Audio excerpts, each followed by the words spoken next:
Hello and welcome to my channel. Bonsoir et bienvenue sur ma chaîne. My name is Mule and this evening I will be doing a review of Babel-17 by Samuel R. Delany. This is considered a classic of science fiction. The novel won the Nebula Award in the 1960s, and this is the first ever piece of written work I've read by Samuel R. Delany as well. This is, as you can see, a fairly short novel and tells the story of a poet, Ryder Wong, in a future version of our current Terran society. Humans have colonized other planets and even other solar systems, and there are somewhat mentioned other species as well in space. And there's a war going on between humans and an alliance of other species. I assume it's never really explained in much detail, and another faction of invaders, they're just referred to as invaders. So there's this war going on. It's been going on for several years. There have been great periods of famine, there have been massive embargoes, etc. The main character, Ryder Wong, is called in by the military, basically, to figure out these weird messages space communications have been intercepting, which they've named Babel-17, and she basically figures out it's a language, and she's going to figure out what this language is, where did it come from, what is so special and squirrely about it, because each time a message in that language has been intercepted by the interplanetary military, there's been a massive explosion, a massive attack on a weapons base or something like that. And so she's a poet and also has a great gift for languages. She speaks many different languages. She assembles a crew and is going to try and figure what's going on with this Babel-17 language. Given the basic premise of the story, I will also add that this novel is most well known because it tackles, as its main central theme, the Sapir-Whorf hypothesis and what is also colloquially known as linguistic relativity, I believe. So I'll talk about this a bit more later, of course, but just so you already have that in mind. First, as usual, a note on the writing. I would say the prose is pretty energetic. It's flourished, it's dynamic, there's lots of action going on, but it's also very pretty, sounds a bit condescending, but beautiful is too intense of a word, but it's nice to read, and they're nice turns of phrases. There are lots of plays on words. Some of the characters' names are actually anagrams I read in the introduction, and that's pretty interesting actually. But it's not too flourished either, it's not excessive, it reads, I would say, relatively easily, but it's good writing, right? Now, I will say there was at times just a bit too much jumping around for my personal taste between perspectives. There aren't that many different perspectives. There is basically one main character, but sometimes you go into like her mind from an action scene. Otherwise, it's pretty straightforward, but I thought there were some weird little things with the structure of the novel at times, but nothing major, of course. Things get a bit more complicated and, dare I say, disappointing with the actual world building and the story itself.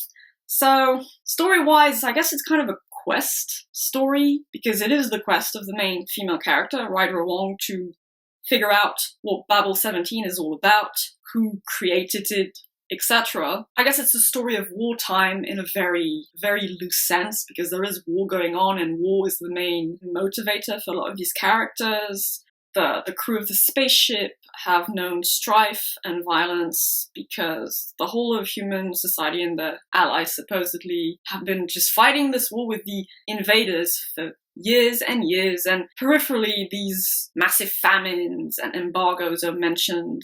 Periods of extreme duress and poverty are also alluded to here and there. And there are a couple of remarks made about war, and is it really that necessary to be fighting the invaders? And there's also a bit of questioning about the weapons that are being made. Is all that violence really justified? So there is a bit of that, but it's pretty low-key overall. It's a background theme, but not explored into any significant detail. I also felt there was a tiny bit of a, not space opera, but like a space romp vibe to the story, because there is a battle in space with several spaceships, and it really reminded me of, like, you know, the early Star Wars movies I saw when I was really young. It's harmless fun, right? But yeah, no, it's basically it's a quest. It's a pretty straightforward main character driven story. Now, the world building, that's where I have a lot more issues. I don't think it was very well pieced together overall. And I'll come back to this when I share my closing thoughts on the novel in general. But there are lots of just very weird world building elements that are thrown at you and you're just supposed to take them at face value. It can work, but remember, it's a very short novel. Not much is explained. You're just supposed to roll with these weird things he's throwing at you. So, for example, society on Earth, at least, so you have transport and customs, and most people are just sorted into one or the other. Customs seems to be the upper class, and transport the lower working class. That's never really explained. Why is it structured that way? Why transport and customs?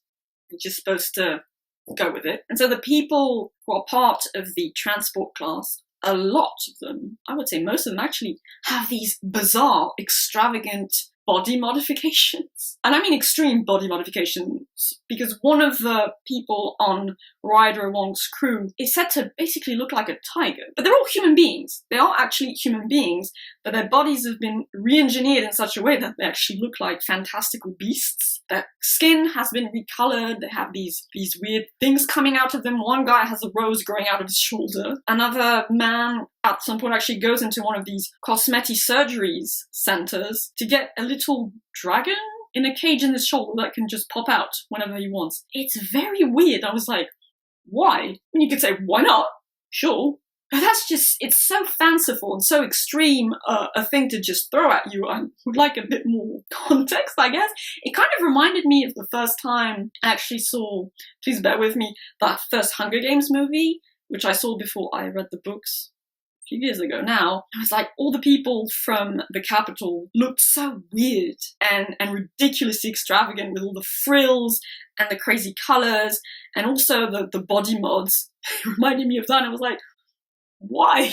Like I said, why not? But it's just so weird and outlandish. It was a bit much. Another thing is people don't straightforwardly die in this future universe. You've got either people who are corporate or discorporate.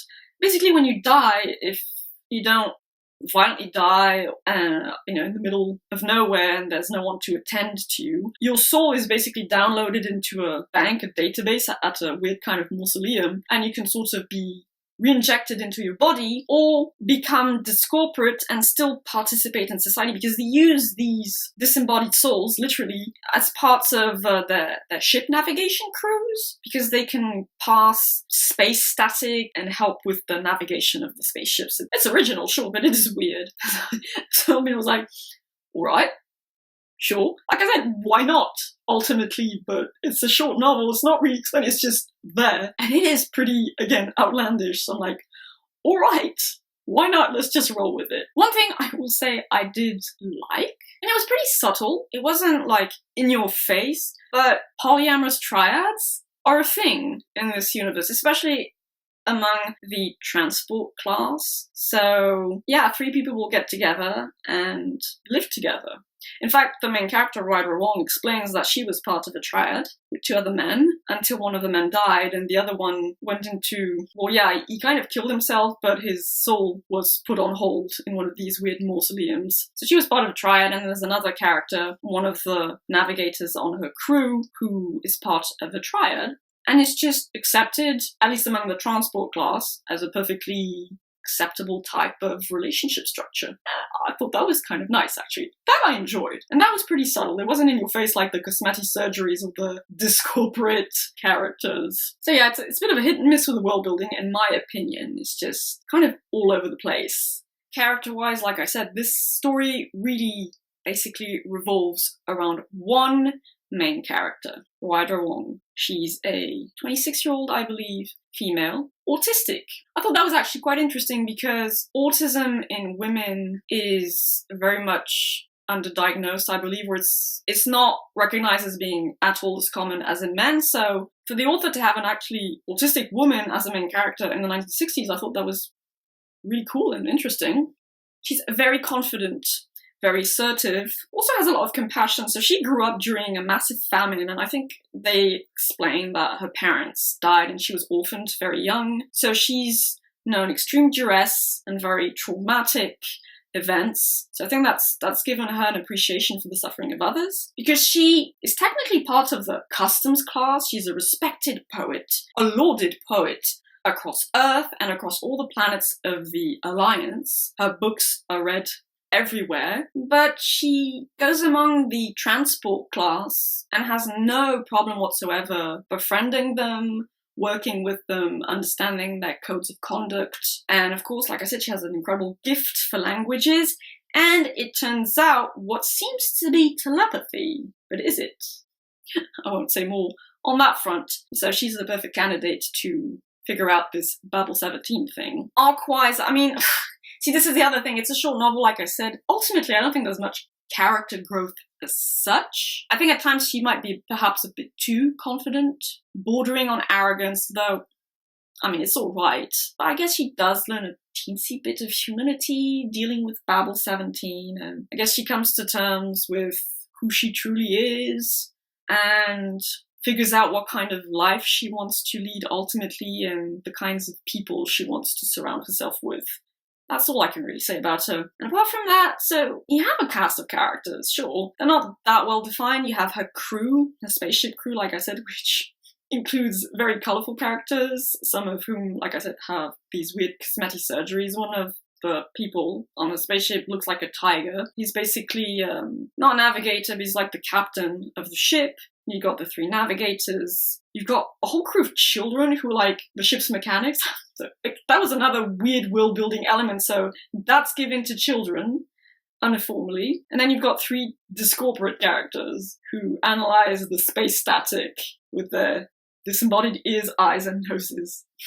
Just don't ask. And that's it. And then you also have the main military man, commander, who seeks her out to figure out the Babel-17, and she kind of has a thing for him at first, and he kind of falls in love with her. I didn't really understand the infatuation bits present in the novel. That just seemed very, I don't know, discordant. There's her psychiatrist, who's just the man who supports her, kind of like a pseudo-father figure, I guess. And then there's a man she meets at some point, which kind of becomes a love interest. But yeah, again, it didn't seem that convincing to me. It was just so rushed and jarring. So yeah, some things in this novel were jarring. But at any rate, the main theme of this novel, and there is only really one main theme, right? I mean, I mentioned the theme of war in the background, but no, there's one main central theme, and it's linguistic relativity, what is known as the Sapir-Whorf hypothesis, which I'm, again, pretty sure has never been proven and might not even be that favored nowadays by linguists and or neurolinguists. I'm not really up to speed on that particular topic, but I do find it very interesting as a complete laywoman. So the basic idea of the Sapir-Whorf hypothesis, or that of linguistic relativity, is that the way a people or a group of people speak, the type of language they use, informs on the way they think and on the way they perceive the world. This is something you find in 1984 as well, I think, to a certain extent, that if you modify language, you modify the way people are able to think and conceptualize the world around them, and that, for example, if there's a word for a concept missing in the language, that sort of means the people speaking that language don't actually have a concept in their minds that would correspond to the missing word. Sorry, that didn't make sense. So, I don't know, let's say a language doesn't have a word for tepid. That means they don't actually have a concept of tepid. I think I'm probably putting it in very simplistic terms, but on its face, that doesn't make much sense to me. And it is mentioned in the introduction that there are serious limitations to that idea. And unfortunately, I think the author didn't make a good case for it at all, in my opinion. I was not convinced by the explanations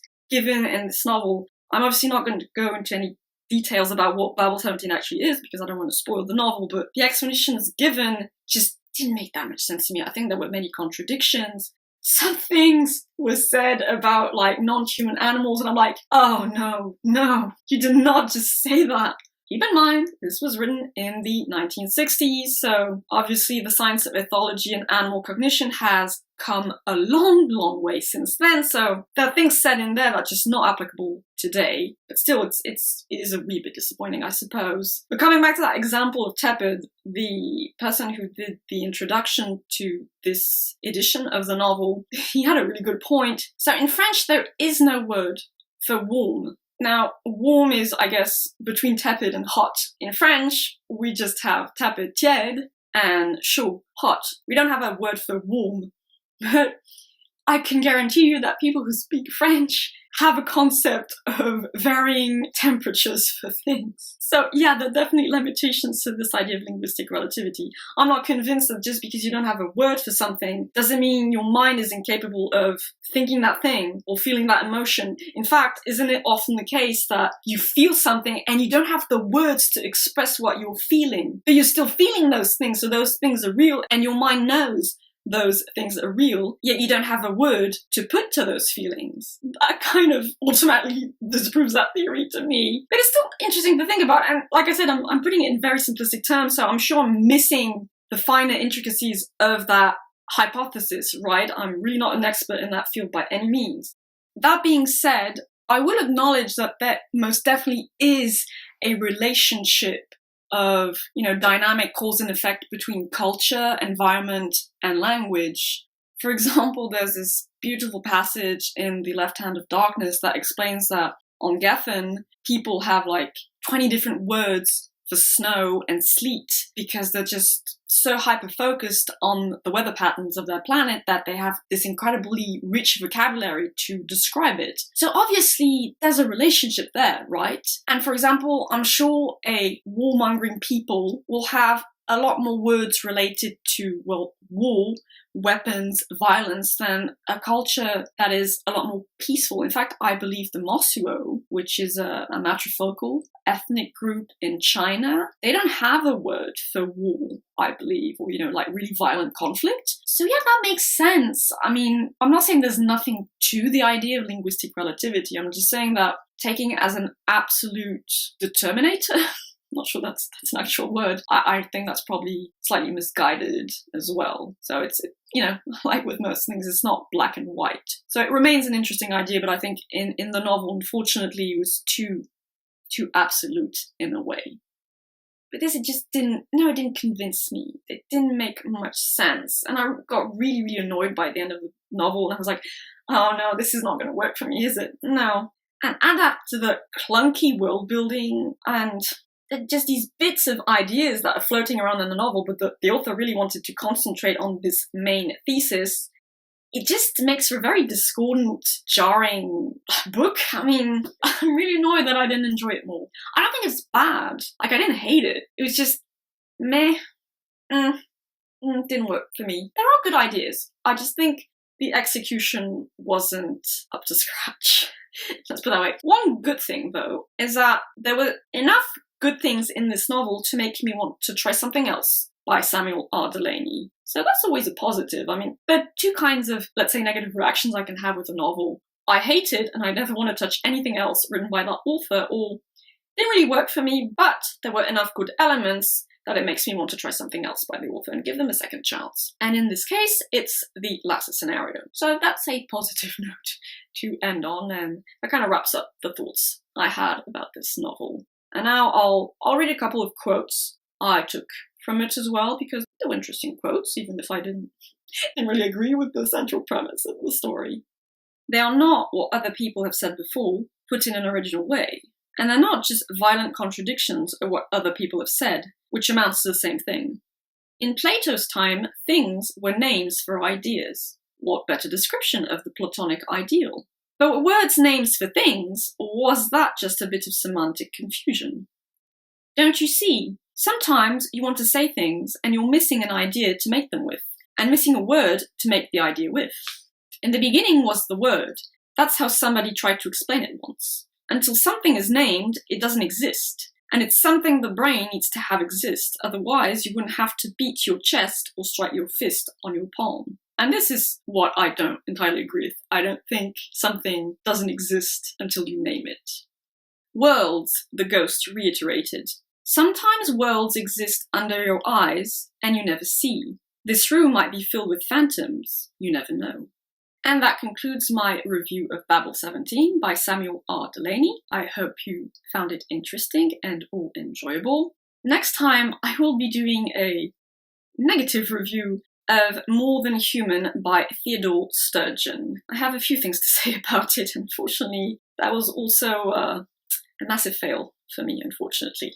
But until then, I hope you all have a lovely day or evening as usual, and I shall see you in the next video. Bye-bye.